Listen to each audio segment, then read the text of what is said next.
Hello and welcome. I'm Natalie Saunderson, and today I'm diving into all things pertaining to cycles and how big a role that as a woman throughout our lives that we are constantly overlapping different patterns and cycles within our awareness, within how we operate, and ultimately in a way that allows us to move forth and create our vision.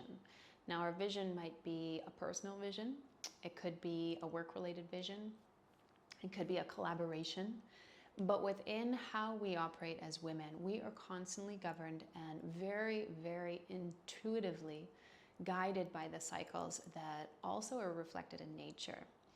And so I'm going to talk a little bit about why women specifically have this very in-depth relationship to cycles, and how not only we can use the knowledge of certain cycles to choose and navigate how we do our days and how we approach our endeavors, but also to kind of harness the wisdom that each cycle has.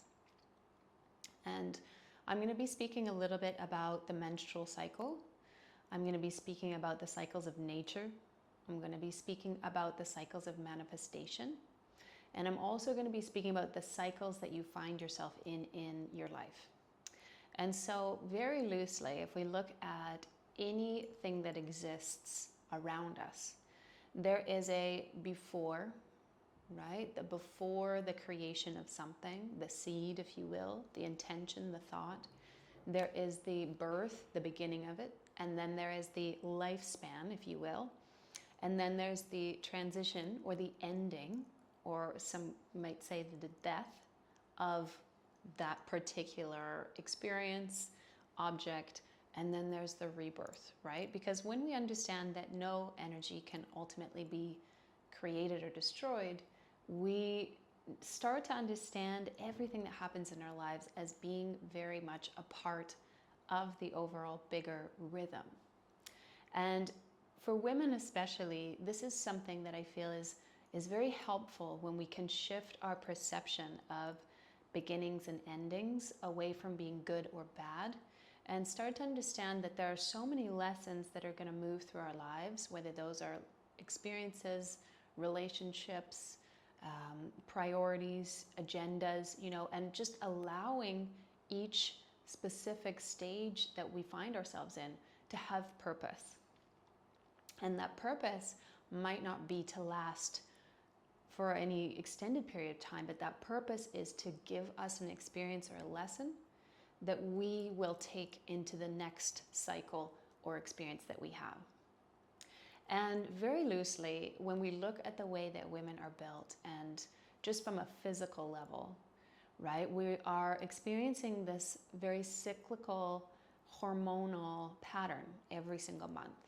Okay, and for a lot of women, they're also very deeply connected to the moons, the cycles of the seasons around them, linking sometimes your period into nature's rhythm, which is very, very common, especially if you are someone that really notices the shifts and changes around you. And why is that so important and particularly powerful for women versus for men? And part of that is because our bodies are made up of a large amount of water, and because of all this cycling and fluid and hormone movement and shift and peaking and releasing, we are constantly moving a lot of fluid through our system. Now, what does that mean? When we look at the symbolism behind emotions, right? Emotions are experiences that we have as a trickle result of a lot of different hormones and triggers that are happening in our system that cause us to feel certain things. And the healthiest way to work with our emotions as women is to allow them to move through us.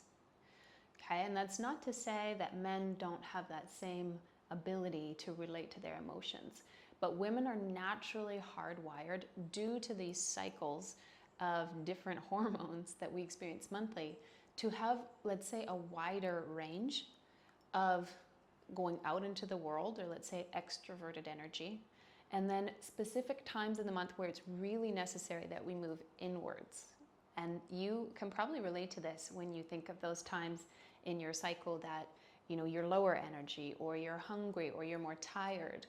And when we start to listen to those cycles, we can not only kind of preempt or plan our agendas and our daily tasks around how we might be feeling, but we can harness that time. So when we're not feeling like we're meant to be going out into the world and doing or representing or supporting other people, we take that opportunity to turn in and reflect and have a conversation with our own inner guidance. And again, it comes back to understanding as women that we are going to be moving through many cycles throughout our lives. And one of the very kind of commonly referenced cycle in a woman's life, whether you live through all these stages or not, is you begin as the child, the innocence, then you move to the maiden stage. And the maiden is really about finding and experiencing an expression of who you are as a woman.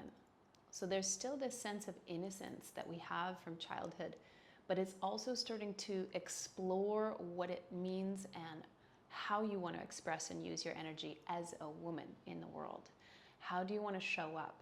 What do you care about? Where do you want to put your energy? What will you allow in your life and what won't? And this maiden stage is really, really important for a lot of women because it's a time of experimentation. And the feminine is so brilliant and beautiful in that she has such a wide array of expressions and emotions and ways to connect, communicate. And it's in this ability that she actually starts to experiment and explore how to use her emotions and her actions for the benefit not only of herself but for others, right? Because there's this understanding of how you operate in the world and how that naturally affects others and those around you. This is a really important stage in my eyes before you move into the next stage, which is the stage of motherhood. And motherhood is really a part of nature that's kind of like the blossoming. If we look at, the way that plants grow, it's kind of like when the flower opens. Because motherhood, with all of its highs and its lows, is really you expressing life through you. And now I really feel that it's important to not just associate motherhood with having a child. Because many women choosing or not able to, or whatever the circumstances, maybe don't find that partner that they would like to have for that duration of their journey, you can still be birthing and creating so much into the world that is of benefit and as an expression of what you've grown within you. So whether that's, a project, a creation, something that other people can interact with, right? Because that at the end of the day is this stage of I've gathered and grown enough experience within myself that now I'm ready to bring it forth into the world. And we do this all the time as mothers. We do this in experiences that we want to create for other people, whether that's a holiday and you have all of the details arranged that you'd like to share with other people. We do it in terms of creating a relationship and how we go about cultivating that connection and that experience that we're having with somebody else, whether it's romantic or not. And so as women, we're deeply tapped in and hardwired to not only be very connected within ourselves to who we are and how we are operating, but we're also very in tune when we're in a place of balance and a healthy, respectful place with others in that ability to connect to more than just yourself. And so this motherhood stage is really, when we look to nature, we can see that all of nature, right, Mother Nature, is very much in collaboration with others, right? The soil that helps one plant grow might offshoot a specific gas that then supports a smaller plant to grow right beside it. And so if we look through very kind of linear eyes, we might see all the individual pieces of nature. But the overarching energy of Mother Nature is always allowing for this collaboration to occur. And this is very, very parallel to that cycle in our lives of motherhood, whether we're birthing a family, a tiny person, or we're birthing the next stage of our lives, which is where we might contribute to certain projects. We might build ourselves a career that has a ripple effect. We might choose to create and help other people experience themselves through what we create. And this is a really kind of big phase for a lot of women, because it is one that's deeply fulfilling in a lot of ways. And it's also a role that a lot of women have a hard time releasing, right? When the completion of that project or the child gets older, it's again still a part of this cycle of when you're needed to be in that role, and then when you're maybe not needed in that same way. And it's important that we understand that every single part of our lives is going to have the build-up, the beginning, the middle, the end, and the transition into something new. Beyond the motherhood stage of our lives, we move into the wise woman or the crone. And this is very much like when you see crops that are grown. And I live in Bali, so there's constantly this cycling of rice fields. And then there's this kind of taking the harvest, taking the rice, and getting the soil prepared for the next crop. And when we hit that stage in our life where we're no longer needed to necessarily birth things, we can step back and we can assist in different ways. And this is the stage of life where we maybe aren't needed as physically, but we're needed for our experience and our expertise and our wisdom. And I personally feel that a lot of women, this stage of life is very heartfelt, right? Because we naturally still have those parts of ourselves previous to the crone stage that are full of experimentation, expression, know who we are, want to contribute to the benefit of other people and support growth. And now we're at a stage where we can kind of move a little slower, and we're very tapped in to our deep knowing. And so these stages that women go through are really important to investigate, because instead of just looking to your cycle, your natural cycle, whether you're still having it or you're not, it's important to also understand, where are you in that spectrum? Is your energy going out in motherhood? Is your energy more for yourself in maidenhood? Where are you in terms of where you're putting your energy? And also, what else is occurring in your life that is either starting, are you sustaining it, or is it ending? Because these cycles also have a lot to do with how you go about anything else. I'll give you an example. So if you are in, say, your midlife, and you are building your future vision for what you'd like to create, you're working very steadily, but you also have potentially someone in your field that is in the end stages of their life, so a death process, that cycle is naturally going to affect your other cycle. And when you go about trying to create, and I use the word try, when you go about approaching what it is that you are putting your energy into, it's really essential to honor where you're at, instead of just trying to convince yourself that this is something I need to do, this is expected of me, this is what I'd prefer to have happen. We want to take that cycle that might be more about being in the moment with that person, spending a bit of downtime to feel all the emotions around this ending, and really honor that cycle as a part of our also building something new, which will continue to pull us forward. But it's how we approach that part of our lives with respect to this other cycle that we're also participating in. And so the reason that I've spoken about these stages of life is because it's essential that we are not trying to preempt or predict what is and isn't going to work.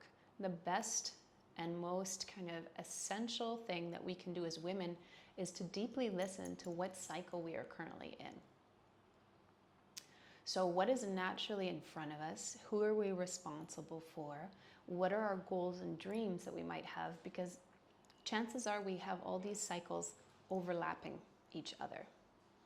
And when we are trying to manifest in our world, one of the key components of easeful manifestation is to approach and interact with what it is that you'd like to manifest without pressure, without a timeline. And this is something that a lot of people have trouble working with, because when we desire something, often there's this part of us that has a slight need or an attachment to it, right? And if we look back at this cycle of perhaps we have someone in our lives that we are close to that is kind of in a transitional stage, and we also have a process of either birth or sustaining what we're building in our professional lives. So how do we go about manifesting within that cycle? Well, one, we honor both of them, right? We honor both parts of what is true and playing out in our lives. We don't try and manifest our professional abundance faster than we are physically able to show up for. And we don't stop our efforts and our attention from our goals just because this cycle is asking us to slow down and maybe be with our emotions more. We allow both to exist within ourselves. And when it comes to our period, there is so much information around how much energy we have available to us every single step of the way. And so most people associate a cycle to be around 28 days. And it's important too to understand that there is no normal. Some people have a cycle that's naturally a little longer, some a little shorter, and really important to just investigate and embrace, the evidence that you have with what works for you. But when we're talking about creating and working with your cycle, it's very, very helpful to understand where you're at within your period, within your cycle of potential creating life, and then also releasing that if that doesn't occur. So most people will start their period day 1, which is considered when you start to bleed. And the first few days, you're likely to feel very lethargic. You're likely to feel like you need that extra nourishment, so more foods, more rest. Really nourish yourself, very similar to an early stage of pregnancy. And that lasts for about 3 days. And then we start to get a little bit more energy and our system starts to build in estrogen levels. And estrogen is very linked to the feminine. It's very much tied to communication, supporting yourself, nourishment. It's this kind of feminine essence, if you will. And so this slowly starts to build towards ovulation. So you might find that you gradually have a bit more energy for things. This is a great time to put things in order, right? To organize, coordinate, to put into motion, if you will. And as this estrogen builds, we might feel more creative. We might feel more expressive. We might feel more connected to that part of ourselves that loves to play, right? Because as we leave that part of ourselves that is releasing, as soon as we release what is there, there's space for something new. And that something new is naturally going to take us towards, okay, well, what is it that needs my attention next? Most women, although it's really important if you are, factoring in having a baby or using this in terms of birth control, most women ovulate between the 11th and the 15th day. Okay, so then there's this boost of testosterone, and that makes us much more action-oriented. So you might find that your hormones, your sex drive goes up. You might find that you're more drawn to working out, being really physical, right? Being in your body. Now, this is a fantastic time to approach anything that feels difficult, or maybe you need a little bit more energy to do it. Maybe it's organizing your garage, something that's going to require more outward energy. And this is a fabulous time to also be in that more extroverted end of the spectrum. So whether you're in front of a public arena, or you organize your meetings with your team on that day, it's really great because you are a little bit more fortified, if you will. You're a bit more sure of yourself, and you're a bit more confident around this time of your cycle. Now, after ovulation occurs, progesterone comes into the picture, and progesterone kind of acts like this pulling back, right? It's this pause where we're feeling a bit sensitive And this naturally happens around day 19. So this is kind of just before we start to go into pre-bleeding stage. Progesterone causes us to kind of step back and maybe feel a bit more. So it's this stage of before the birth of something, before the release of something. And for many women, they start to feel like maybe they are a bit more emotional, but it's a slow, gradual 19th, 20th, 21st, 22nd. It's this kind of turning of the page where we're not so focused anymore of going out into the world to manifest, and we're kind of mulling over how we feel, right? What are the messages that we are getting? What needs to change, or what could I maybe do less of right now? What is not needed? And so this cycle is kind of like the germination stage of the soil before anything actually grows from the soil. And this is a very good time for you to do things like manifesting in your vision, in your thoughts, to kind of visualize what it is that you see for your future. This is a great time for meditation. This is also amazing for any kind of journaling or conversations that you're having with yourself. I'm going to offer you something here to short track what might be supportive in this time. When we are trying to create something, and I use the word try again, when we are moving into a creative process, it is sometimes very necessary that we remove ourselves from outward influences. And this doesn't mean that we don't have anything to learn from other people, but to really hear what it is that we want to envision for ourselves, we want to trust that we can communicate with that vision. And for a lot of women, from experience, having watched them create their work, there's a lot of voices that they might be bringing into the conversation from other sources that may or may not assist them in actually moving forward. So we are very permeable as people, as women, to different opinions and different experts, and it's important that we take what feeds us and we leave the rest.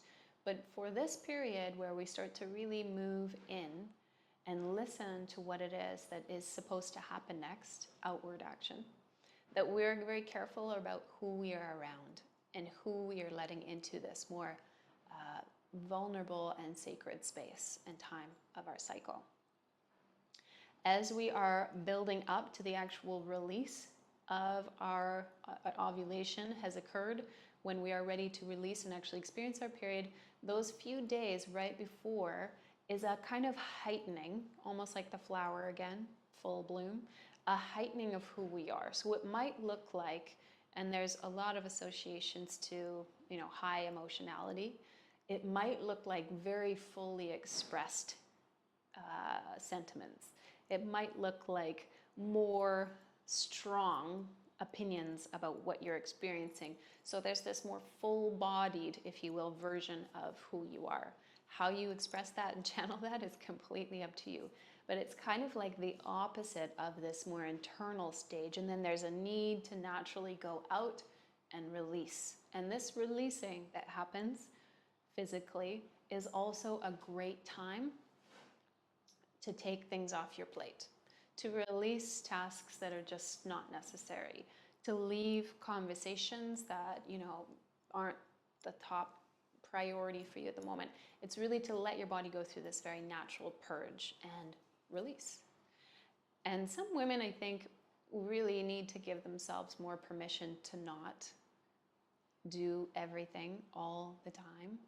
And so when you allow yourself space to just be with your natural rhythm, with your natural cycle, there's this really beautiful feeling that enters your system, which is that you are there to support yourself first. And when you continue to fill that cup up, you naturally can return back into the different cycles that you're a part of with much, much more energy. Thank you for being here with me. I hope you found something interesting in these different cycles, and just reminding yourself that wherever you are in any of these processes, that there is gold and purpose to be mined from each and every stage. Thank you so much for being here. I look forward to connecting again.